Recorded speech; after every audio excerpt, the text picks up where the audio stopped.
Welcome back, ladies and gentlemen, and joining us here tonight in the studio, we're joined by Dr. Shireen Ramadan, the Human Capital Development Consultant. Dr. Ramadan, thank you very much for joining us. You're most welcome, Hani. It's my pleasure. Dr. Ramadan, now talking about the Decent Life Initiative, talking about trying to raise the standards of living for the Egyptian citizens. Now, the President has recently made the decision to raise the minimum wage of civil servants to £2,700. That's an increase about 13%, including other incentives, amounting to $172. Now, how do you view such a decision, and what sort of effect do you think it will have on the Egyptian citizen and on the whole economy in general? Right. Well, I would say one of the major elements of the state's vision, the Egyptian state's vision, in the previous years and in this year specifically, is to raise the standard of living for all Egyptians and to achieve a decent life and dignity for all Egyptians. The minimum wage laws actually has started since 2019. It was 2,000, and then it was raised last year to 2,400, and this year it's been rising again to 2,700 pounds, which shows how significant it is for the state raising the standard of living for Egyptians. We have 30 million Egyptian workers, whether in the private sector or in the public sector. 6 million citizens work in the public sector.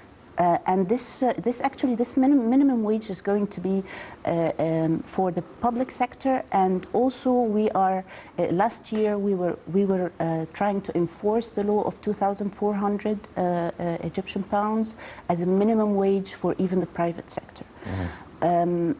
You have also, plus the 2,700 as a minimum wage, basic wage, you have two bonuses amounting to 18 billion. Mm-hmm. I mean, the amount of the two bonuses will cost the government 18 billion pounds.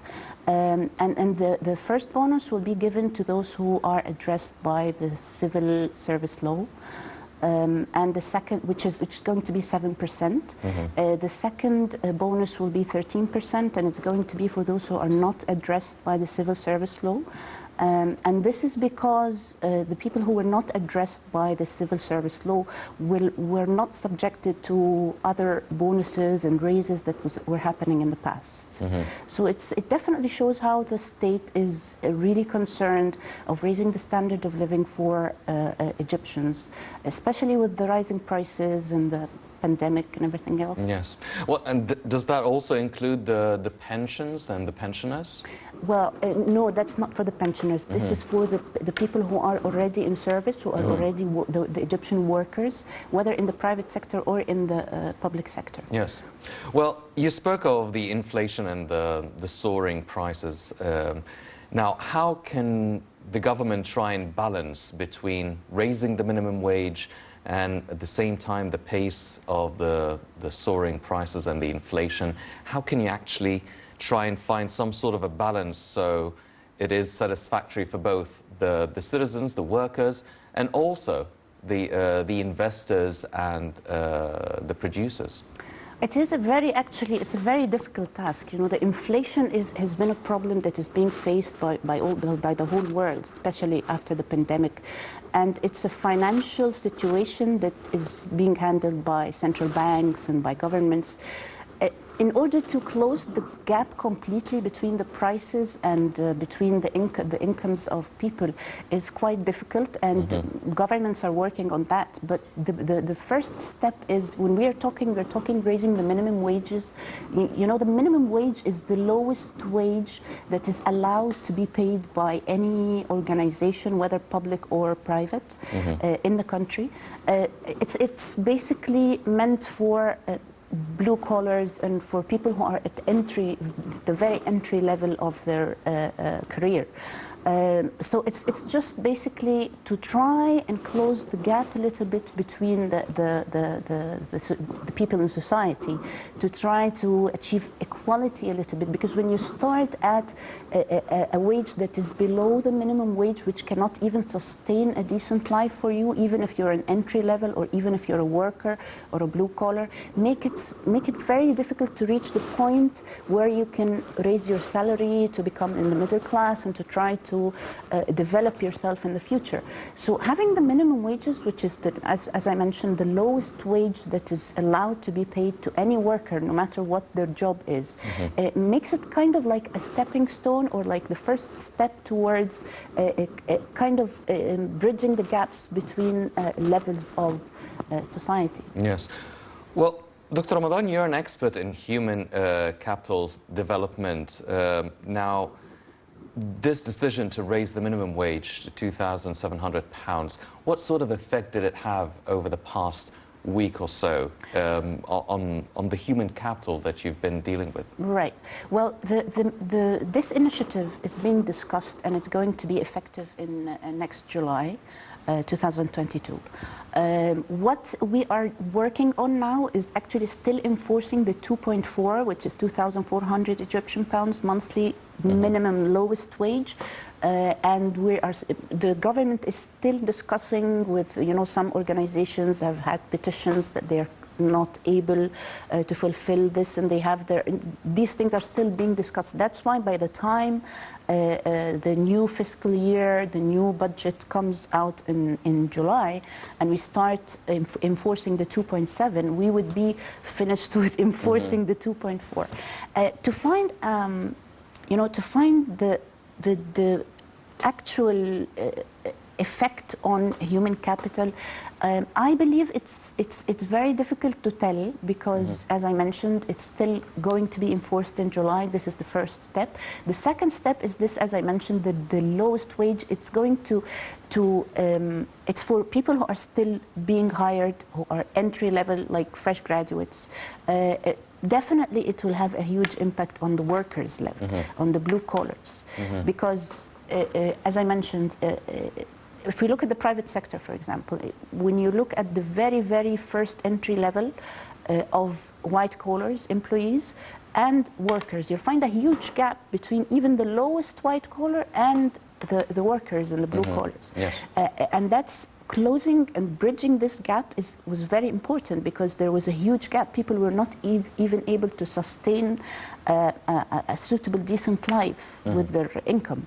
And this command has a huge impact on, the loyalty of the employees to their workplace, and their productivity and their continuity, and their even eagerness to learn, eagerness to develop themselves. So it definitely have a huge impact in this area.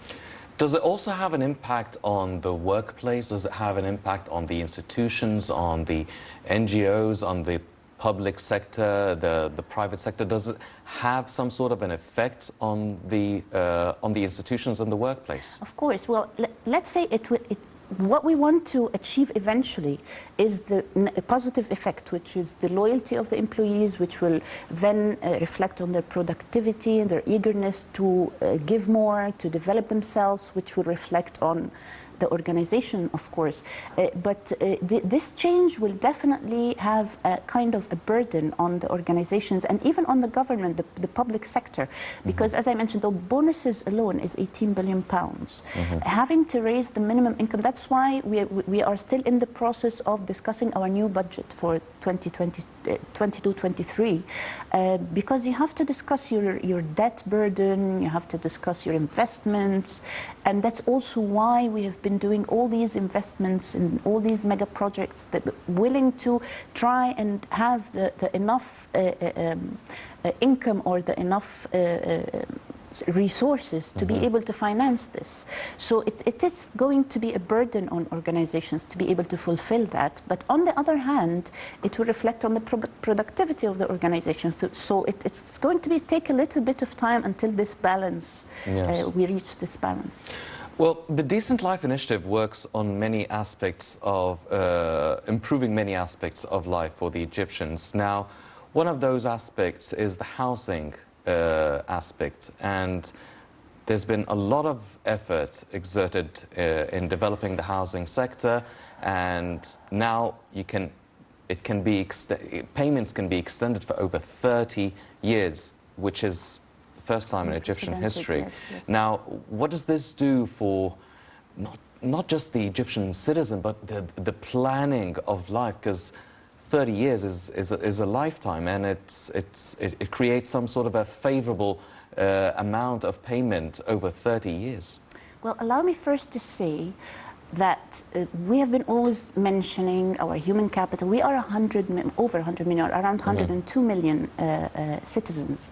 And when we are utilizing this amount of citizens, this amount of population, to try and make them productive, to try and develop our country and our economy, that can make us go forward. If we don't do that, they will be a burden, or we will be a burden on our country. So we are mentioning that we need to develop and we need to utilize our human capital to the maximum and to the most. But we cannot do that by asking our citizens to be productive when they don't have the basics of life. The basics of life, which is health, decent accommodation, decent education, decent living, decent standard of living in general. So even, there is now we're talking about the residential projects.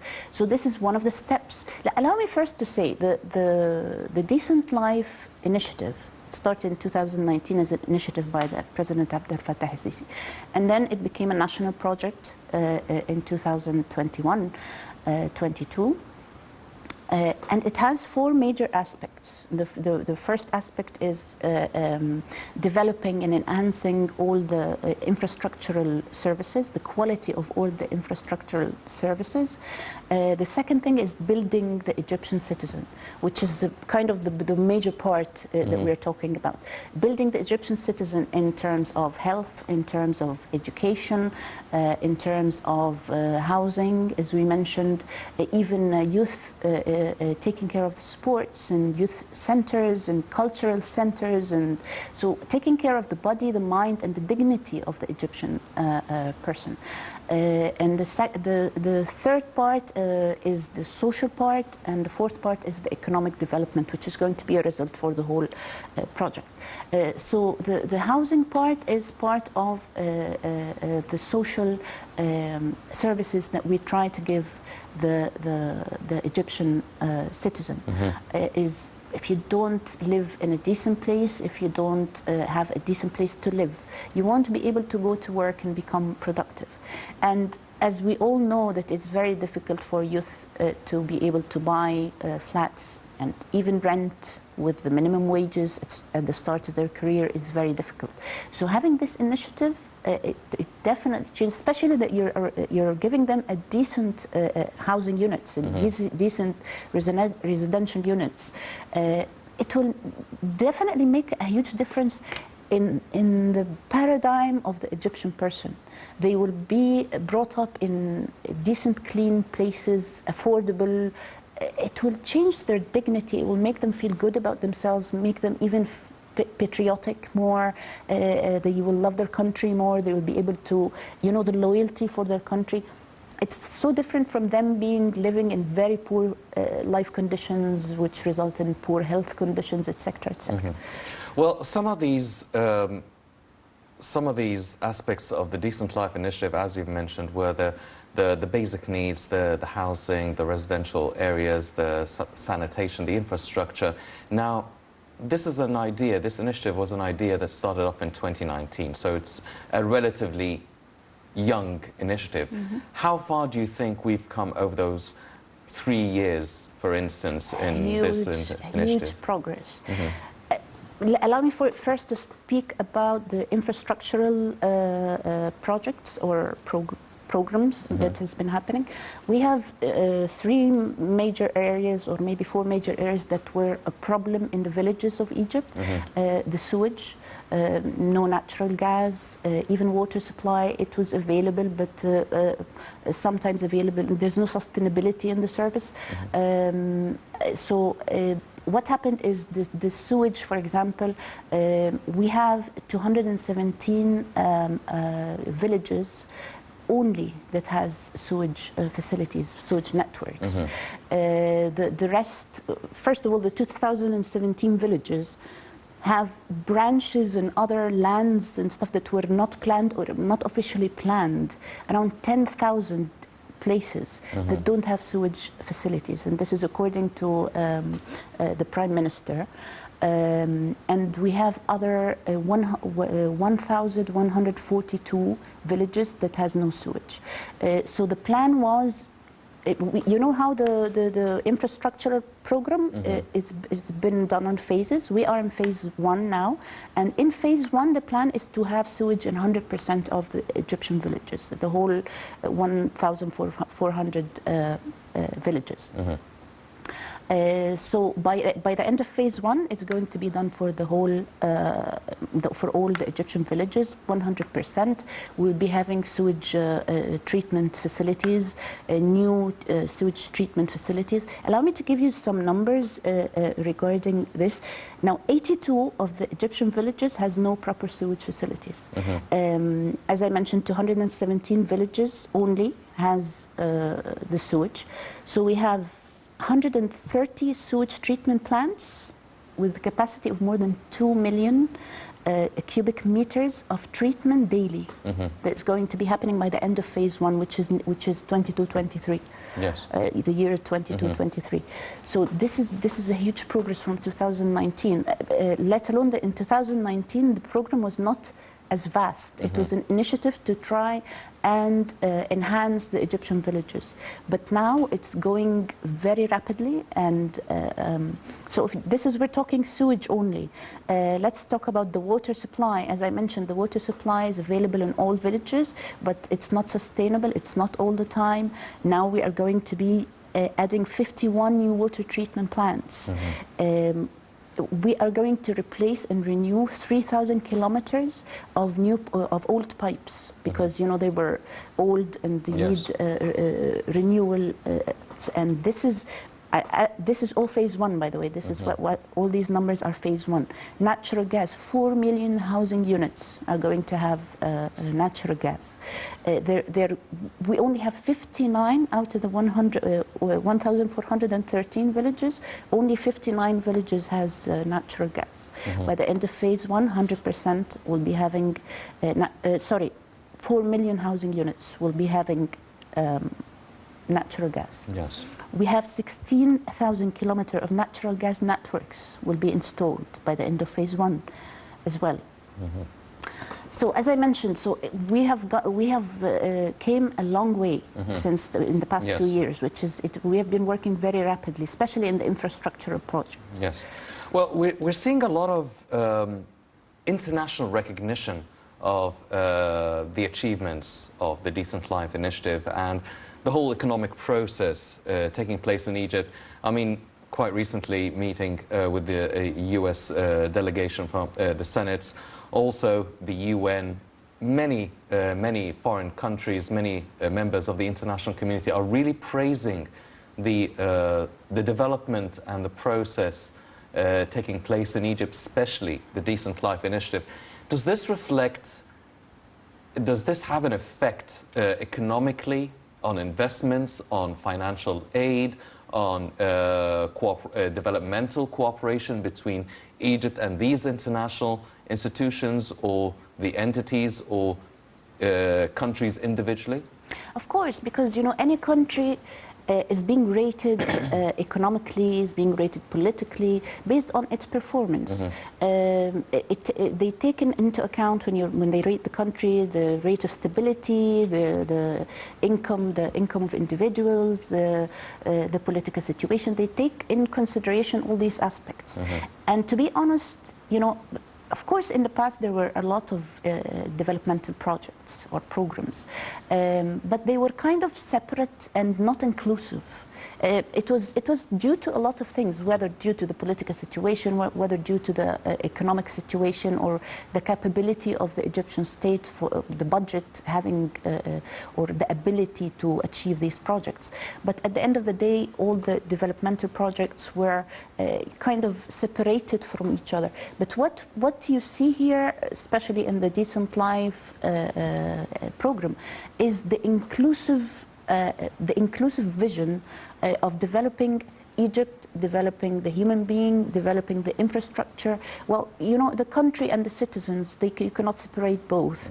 The country wants to utilize its citizens, and in order to utilize its citizens, the citizens have to be capable, have to be living a decent life in all aspects. We're still going to talk about health, education, housing, as we mentioned, infrastructural projects, etc. Yes. Dr. Ramadan, now, as you've mentioned, the Decent Life Initiative and the government is doing a lot to provide infrastructure, sewage systems, natural gas, housing units and residential areas all over the country, whether developing already existing villages or parts of the country, or actually starting new cities and trying to expand the area in Egypt where Egyptians are living. But with your dealings with the human capital, how ready are the Egyptians to take risks and move outside of their comfort zone and venture into a new way of life, into a new place? Are Egyptians as receptive and as risk-taking as the government is intending? Well, if you think about it, well, the situation calls for change. In the recent years, we have been seeing a lot of youth migrating, whether legally or illegally, trying to find a better standard of living, trying to find better places to live. I know that the Egyptians had this paradigm of having to live next to the Delta and, you know, next to the Nile and in the city and everything. But maybe more or less this goes back to the lack of services in the places. You know, people come from the countryside to try and find jobs in Cairo or in Alexandria or wherever. But it's because of the lack of jobs where they are. It's because of the lack of services, or even if there are jobs, the quality of the income they have. And this is one of the things, if we are talking about the distribution or the demography of Egypt, and we have been facing a huge problem of people all coming to the capital, that having the minimum wage is going to contribute also to people not having to commute to get jobs. Because wherever you are, whatever you are doing, wherever you are in whichever government in Cairo, in Egypt, sorry, you will not be having less than the minimum wage even in Cairo. So you won't have to commute all the way to do this. And this will also give you the motive that if there's a new city that has advantages, have decent life, decent housing, decent services, education, health, etc., that you can move there and start a new life. Yes. Well, ladies and gentlemen, talking about having an improved, for instance, health services, the Decent Life Initiative has actually signed a protocol with the university hospitals to provide better services for the most needy bracket citizens. Let's check out this report and we'll be right back.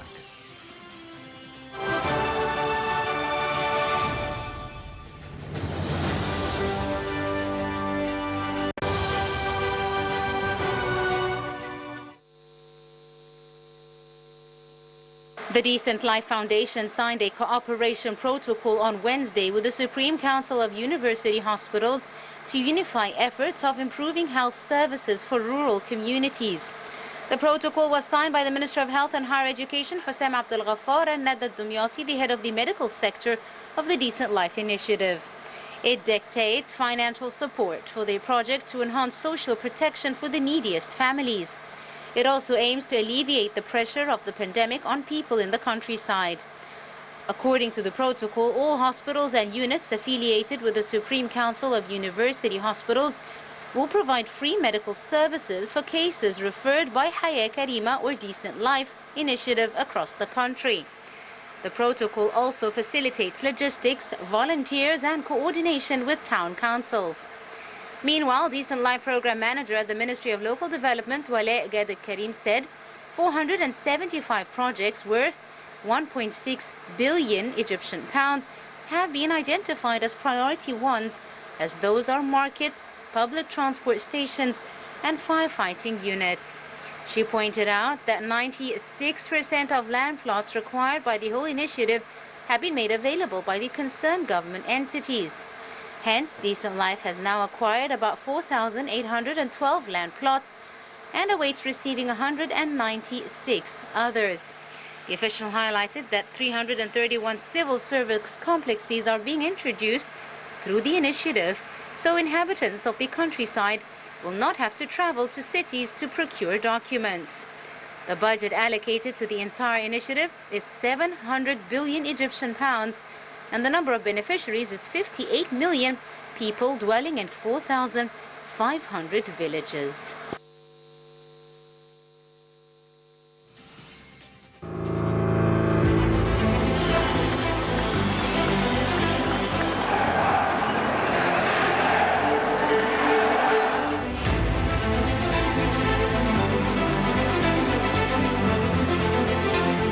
أعلن اليوم انطلاق مشروعنا الوطني الأعظم لتنمية الريف المصري، حياة كريمة.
Welcome back, ladies and gentlemen, continuing our discussion with Dr. Ramadan. Now, having this Decent Life initiative, signing the protocol with the university hospitals, you've mentioned quite a few times the importance of providing good health and educational services. Now, the health in specific, we've been doing a lot trying to establish a good health insurance system. We started off in Bursaid, and really trying to develop all these hospitals and the medical and health services, especially in light of the pandemic that emerged late 2019.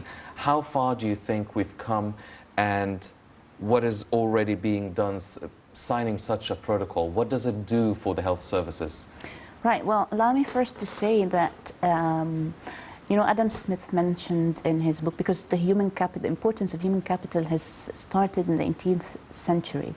And there's a book by Adam Smith, which is the nature of the wealth of nations, where he mentions the importance of human capital. And what exactly is human capital? Where human capital is the qualifications and the skills and the experience acquired by capacity building and work of people. The assets of this is education, health, skills, intelligence, health, mental health, and physical health. So if I'm asking or requiring to utilize my human capital and have them being productive, etc., they first have to be healthy, mentally healthy and physically healthy. How far did we go with the 100 Life initiatives? And we have, for example, the hepatitis C is officially over. And that's a huge accomplishment, and it's been mentioned that it has It has been a significant effort by the Egyptian state. Also providing medical units in nearly all governments to detect early disease, to check like chronic disease like diabetes, blood pressure, to early detect these disease, because when you detect it early, you can fight it easier. Also for women, there are medical units for women for providing services, whether detecting breast cancer, checking the general health of women. The medical units have been done in all governments, especially for the places that does not have other medical facilities and hospitals, etc. As for the protocol that has been signed by with the Supreme Council of Medical Hospitals, it is definitely very important because it allows the hospitals to treat anyone who has been referred by a Decent Lives program for free. Those who are entitled will be treated for free. So now, along with the medical units, you are providing the medical services to all over Egypt, in all governorates, to those entitled who cannot reach the places where the medical facilities are, or who cannot pay for the services required. Talking also about the education, because you've mentioned how important and integral it is to establish a decent life for the human capital. Now, we've seen a lot of, the education really deals with the younger sector of the society. And the younger sector is always, they're very ambitious, driven, and they always look or know where to look and what to search for. And we've seen a lot of establishing an inauguration of many universities. Universities specialize in IT, universities all around the country.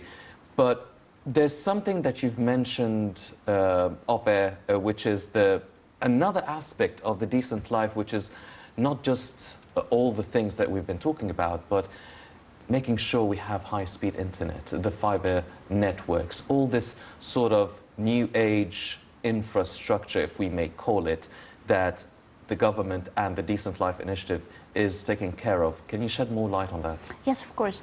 Well, as I mentioned, one of the very good aspects of this program is the inclusivity of it all. Is, when we're talking decent lives from all aspects. As we mentioned health, we mentioned education, etc., and also the infrastructural projects. One of the major aspects in the infrastructural quality, the enhancing the quality of infrastructural projects, was renewing all the post offices in Egypt, being able to provide up-to-date services in the whole of Egypt, all governorates. Also providing high-speed internet to all governorates, which is going to be in phase 1 in Decent Lives. Fiber optic cables were going to be spread in all governorates. Also enhancing the coverage of the mobile networks. As I mentioned, you were talking that we are developing and enhancing education, digitalizing the government, the digital transformation of the whole country, not only the governmental services, even education, even and there's of course there's the academic primary, secondary education, and there is the university education, there's the higher education, there's education never stops. But if we're talking about digitalizing the whole of Egypt, we have to have these services available. Because the people in schools will require internet, will require data services, high-speed internet, etc., to be able to perform their education. So this is going to be a major benefit as well for them to be able to, whether it's in, as I mentioned, academic education or further on. Yes. Dr. Ramadan, just yesterday, the President met with Prime Minister Mustafa Madbouli and the concerned ministers, and they were talking about all the developments taking place within all these sectors. And the President actually emphasized the importance of training and the adaptation of the employees to this new way of working, this new digitalization, technological way of working, having to really get on the bandwagon for it. Now, you're a human capital development consultant. How's this process going to take place, and how difficult or easy is it for the human capital to get on with it? Well, it's been going gradually. It's not going to be as difficult as in the past because we are all exposed to the digital world anyways. I mean, a few years back when you when we started to digitalize, even in the private sector, like some institutions, some banks, etc., when they were acquired by foreign banks and they were trying to digitalize and change everything, it was a huge shock for employees, and it took a lot of resistance. It took a lot of difficulties to familiarize the employees with the new ways of doing things. Now it's going to be a little bit easier, as I mentioned, because we are all exposed to the digital world, world, as well as the programs that has been made, specifically in the administration capital, for example. There is a huge project about related to taking all the governmental facilities, having them in the new administrative capital, along with the digital transformation of the whole of the government. And there's a huge initiative to try and train employees on the new ways of doing things, on the digital transformation, and how different things will be. Well, ladies and gentlemen, as Dr. Ramadan has mentioned, the Decent Life Initiative and the development process taking place in Egypt, it's not just an infrastructural one, it's not just services one, but it's also working on developing the Egyptian citizen and his cultural and practical way of living a new life that goes with the new republic. Unfortunately, that's all the time we have for this edition of the Daily Debate. But before we go, I'd like to thank my very distinguished guest, Dr. Shireen Ramadan, the Human Capital Development Consultant. Dr. Ramadan, always a pleasure having you with us. My pleasure, Hani. Thank you very much. Ladies and gentlemen, please stay tuned for more coming up on Nile International. I'm Hani Saif. Thank you for joining us. وأنا كل فخر إني بساهم ولو بحاجة بسيطة في مبادرة حياة كريمة. الحكاية في مصر فكر